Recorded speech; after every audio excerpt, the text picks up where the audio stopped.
लालच वो बुरी बला है जो किसी इंसान के ऊपर अगर एक बार हावी हो जाए तो फिर वो इंसान किसी भी हद तक कदम उठाने को मजबूर हो जाता है, ये जानते हुए भी कि गलत रास्तों पर चलना खतरों से खाली नहीं है। आज की कहानी में भी ऐसा ही कुछ होता है, जिसकी वजह से न सिर्फ एक व्यक्ति की मौत हो जाती है, बल्कि जब इसकी असलियत उसके परिवार वालों को मालूम चलता है तो खुद उन्हें भी अपने कानों पर भरोसा ही नहीं होता है। नमस्कार, प्रणाम, मैं आपका भाई, आपका दोस्त अभय, और आप देख रहे हैं द कीप क्राइम।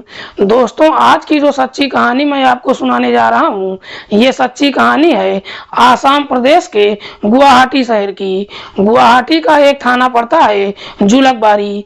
बात कर रहा हूँ मैं 5 फरवरी 2024 की शाम के लगभग 4 बजे के आसपास की। दरअसल इसी जुलकबारी थाने में एक व्यक्ति फोन करता है और पुलिस वालों से कहता है कि साहब, मेरा नाम प्रकाश थापा है और मैं रेडिसन ब्लू होटल से बोल रहा हूँ।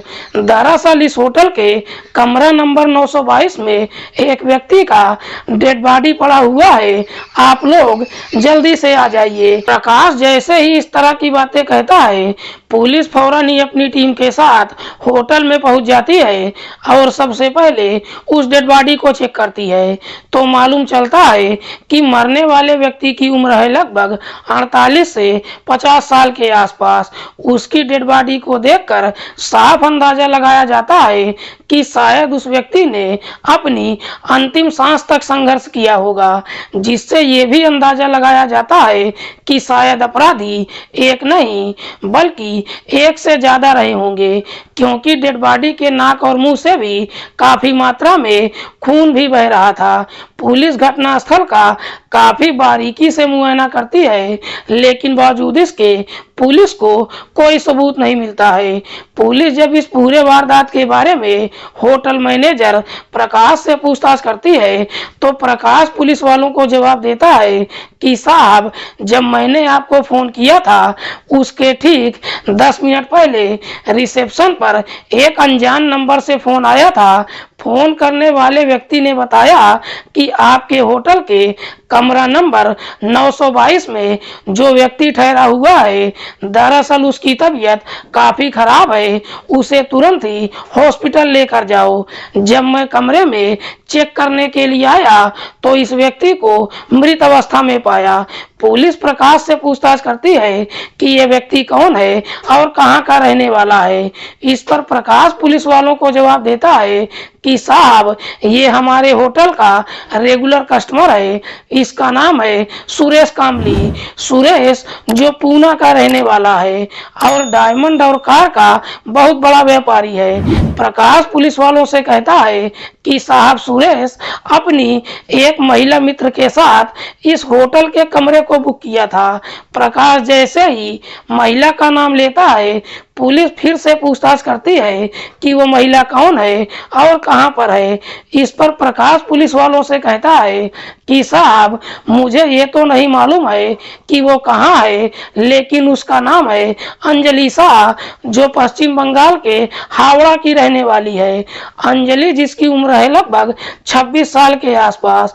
पुलिस सबसे पहले डेड बॉडी को अपने कब्जे में लेकर पोस्टमार्टम के लिए भेज देती है। साथ ही साथ इस बात की जानकारी सुरेश के घर वालों को देती है। सुरेश के परिवार में उसकी पत्नी के अलावा एक बेटी और एक छोटा भाई है, जिसका नाम है विशाल कामली। इधर विशाल को जैसे ही मालूम चलता है, पूना से फ्लाइट पकड़कर गुवाहाटी पहुंच जाता है। उसके बाद पुलिस विशाल की तहरीर पर धारा 302 के तहत मुकदमा दर्ज करती है और फिर इस केस की छानबीन करना शुरू करती है। पुलिस इस केस की छानबीन करते हुए सबसे पहले होटल में लगे सीसीटीवी को चेक करती है तो आखिरकार उस सीसीटीवी में शाम के लगभग 4 बजे के आसपास अंजलि एक व्यक्ति के साथ होटल से बाहर जाते हुए दिखाई देती है। पुलिस जब उस व्यक्ति के बारे में होटल मैनेजर प्रकाश से पूछताछ करती है तो प्रकाश कहता है कि साहब, मुझे ये तो नहीं मालूम है कि ये व्यक्ति कौन है, लेकिन इस व्यक्ति ने हमारे ही होटल का कमरा नंबर 1024 बुक किया है।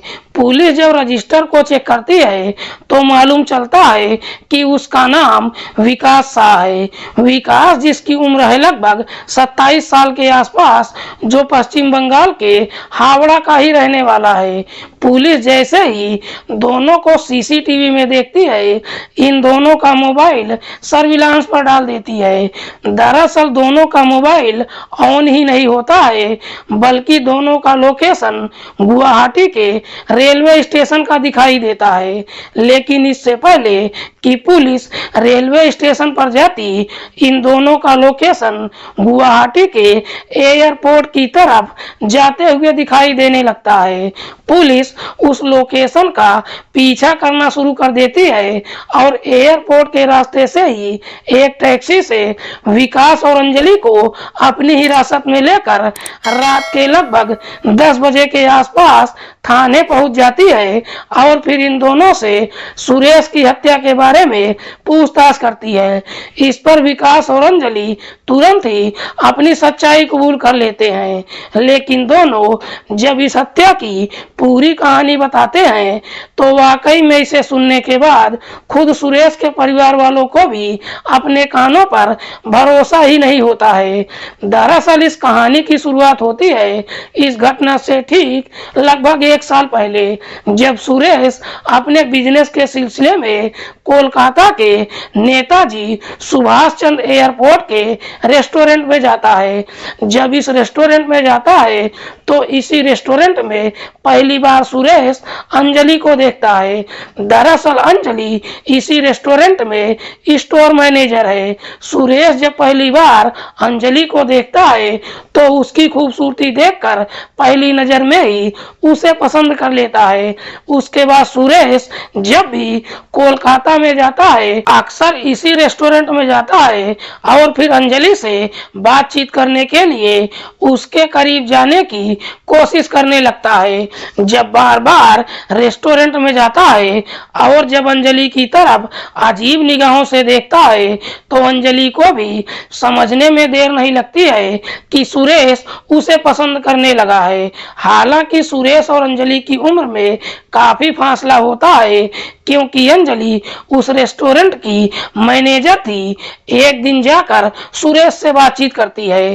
अंजलि जब पहली बार सुरेश से बातचीत करती है तब कहीं अंजलि को मालूम चलता है कि सुरेश डायमंड और कार का बहुत बड़ा व्यापारी ही नहीं है, बल्कि उसके पास करोड़ों रुपए भी हैं।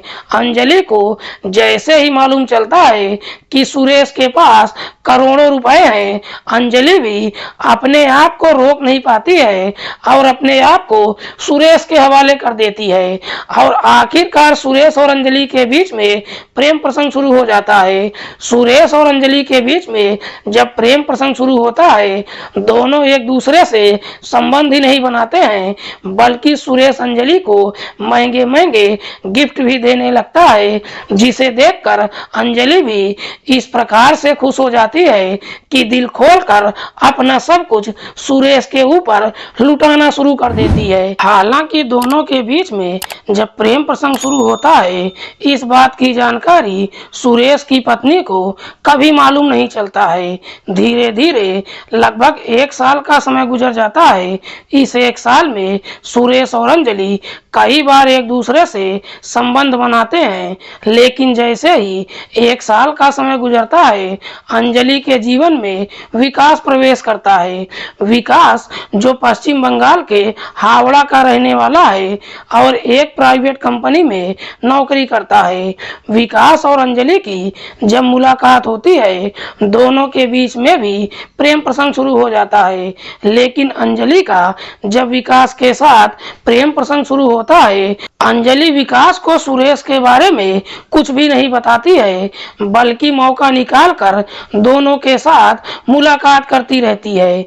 लेकिन जैसे ही कुछ महीने का समय गुजरता है, एक दिन सुरेश को ये मालूम चल जाता है कि अंजलि का विकास के साथ भी प्रेम प्रसंग चल रहा है। सुरेश को जैसे ही अंजलि की सच्चाई मालूम चलता है, सुरेश काफी गुस्से में आ जाता है और अंजलि को समझाते हुए कहता है कि तुम विकास को छोड़ दो। लेकिन अंजलि विकास को छोड़ने के लिए तैयार ही नहीं होती है, बल्कि सुरेश को जवाब देती है कि अब मुझे तुम्हारे साथ कोई रिश्ता ही नहीं रखना है और आज के बाद मैं तुमसे कभी भी मुलाकात नहीं करूंगी।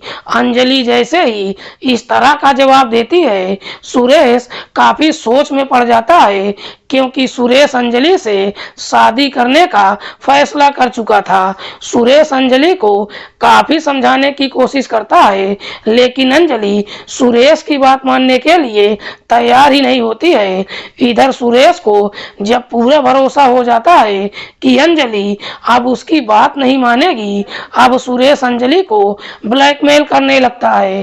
दरअसल सुरेश और अंजलि जब दोनों एक दूसरे से मुलाकात कर रहे थे, सुरेश उस पल का कुछ आपत्तिजनक फोटो और वीडियो अपने मोबाइल में कैप्चर कर लिया था। सुरेश अंजलि को उसी वीडियो को दिखाकर उसे धमकी देता है कि अगर तुम मेरे पास नहीं आओगी तो मैं ये सारा फोटो और वीडियो विकास को भेज दूंगा। हालांकि सुरेश जब इस तरह की धमकी देता है, अंजलि उसकी धमकियों से भी नहीं डरती है। इसीलिए एक दिन सुरेश वो सारा फोटो और वीडियो विकास के व्हाट्सएप पर भेज देता है। इधर विकास जब उस फोटो को देखता है, इस बारे में अंजलि से पूछताछ करता है, तो अंजलि भी विकास को सारी सच्चाई बता देती है। कहती है कि हाँ, मेरा सुरेश के साथ प्रेम प्रसंग तो चल रहा था, लेकिन जब मैं तुमसे मिली उसके बाद सुरेश से रिश्ता तोड़ लिया है। लेकिन वो मेरा पीछा ही नहीं छोड़ रहा है, बल्कि ये फोटो और वीडियो दिखाकर मुझे ब्लैकमेल करने की कोशिश कर रहा है। अंजलि जब इस तरह की बातें कहती है, विकास भी उसकी बातों में आ जाता है, क्योंकि विकास भी अंजलि को इतना प्यार करने लगा था कि उससे शादी करने का फैसला भी कर चुका था। अंजलि और विकास काफी देर तक राय मशविरा करते हैं और आखिरकार एक फैसला करते हैं। विकास अंजलि को समझाते हुए कहता है कि तुम सुरेश को कोलकाता के किसी होटल में मिलने के लिए बुलाओ, उस मीटिंग में मैं भी रहूंगा और बातचीत करके कैसे भी सुरेश का मोबाइल छीन लेंगे। विकास जब इस तरह का सुझाव देता है, एक दिन अंजलि सुरेश के नंबर पर फोन करती है और उसे मिलने के लिए कोलकाता बुलाती है। लेकिन जब कोलकाता में मिलने के लिए बुलाती है, सुरेश को भी अंजलि के ऊपर भरोसा नहीं होता है। दरअसल सुरेश कहता है कि अगर वाकई में तुम मुझसे मिलना ही चाहती हो तो जहां पर मैं तुम्हें बुलाऊंगा तुम वहां पर आ जाओ। सुरेश कहता है कि मैं गुवाहाटी में एक होटल में कमरा बुक कर देता हूँ, तुम वहीं पर आ जाओ, लेकिन याद रखना तुम्हारे साथ विकास नहीं होना चाहिए। जब ये सारी शर्त अंजलि के सामने रखता है, अंजलि ये सारी बातें विकास को बताती है। विकास भी उसे सुझाव देता है कि जहां पर वो बुला रहा है तुम वहीं पर जाओ, जिस होटल में बुलाएगा मैं खुद वहां पहुंच जाऊंगा। 5 फरवरी 2024 को सुरेश जब रेडिसन ब्लू होटल में कमरा बुक करता है, अंजलि भी वहीं पर पहुंच जाती है। अंजलि जब होटल में पहुंचती है, सुरेश अंजलि को लेकर कमरे के अंदर जाता है, लेकिन इससे पहले ही अंजलि इस बात की जानकारी विकास को दे देती है। विकास भी इसी होटल में कमरा नंबर 1024 बुक कर लेता है। इधर अंजलि और सुरेश जब कमरे के अंदर जाते हैं, सबसे पहले दोनों अपनी हसरतें पूरी करते हैं, थोड़ी देर के बाद जब दोनों फारिग हो जाते हैं, उसके बाद सुरेश बाथरूम चला जाता है। लेकिन सुरेश जैसे ही बाथरूम जाता है, अंजलि विकास को कमरे में बुला लेती है। विकास एक बैग लेकर कमरे में प्रवेश करता है और दरवाजा अंदर से लॉक कर देता है। दरअसल विकास अपने षड्यंत्र के तहत पहले से ही अपने बैग में एक रस्सी और नींद की कुछ गोलियां लेकर गया था। इधर सुरेश जब बाथरूम से बाहर आता है और जब अपने सामने विकास को देखता है, उससे लड़ बैठता है। उसके बाद विकास और सुरेश के बीच में हाथापाई शुरू हो जाती है। हालांकि दोनों के बीच में जब हाथापाई होती है, अंजलि विकास का साथ देने लगती है। दरअसल विकास और अंजलि दोनों मिलकर सुरेश की इतनी बुरी तरीके से पिटाई करते हैं कि सुरेश वहीं पर बेहोश हो जाता है। उसके बाद दोनों सुरेश का मोबाइल लेते हैं और लगभग 3:45 बजे के आसपास होटल से बाहर निकल जाते हैं। सबसे पहले दोनों गुवाहाटी रेलवे स्टेशन पर जाते हैं ताकि ट्रेन पकड़कर कोलकाता चले जाएं। लेकिन दोनों जब रेलवे स्टेशन पर पहुंचते हैं तो मालूम चलता है कि उस वक्त कोलकाता के लिए कोई ट्रेन ही नहीं है। इसीलिए विकास अब होटल के रिसेप्शन पर फोन करता है और कहता है कि कमरा नंबर 922 में जो व्यक्ति ठहरा हुआ है, उसकी तबीयत काफी खराब है, उसे तुरंत ही हॉस्पिटल लेकर जाओ। दरअसल विकास को लगता है कि शायद सुरेश अभी भी बेहोश ही होगा। लेकिन प्रकाश जैसे ही कमरे के अंदर जाता है तो देखता है कि सुरेश की मौत हो चुकी है। उसके बाद अंजलि और सुरेश दोनों एयरपोर्ट की तरफ जाते हैं, लेकिन रास्ते से ही पुलिस दोनों को गिरफ्तार करके थाने पहुंच जाती है। वाकई में अंजलि और विकास जब ये पूरी कहानी पुलिस को बताते हैं, पुलिस इन दोनों को अपनी हिरासत में लेकर गंभीर धाराओं में मुकदमा दर्ज करके जेल भेज देती है।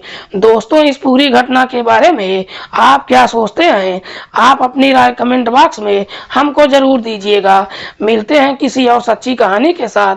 तब तक के लिए नमस्कार। जय हिंद।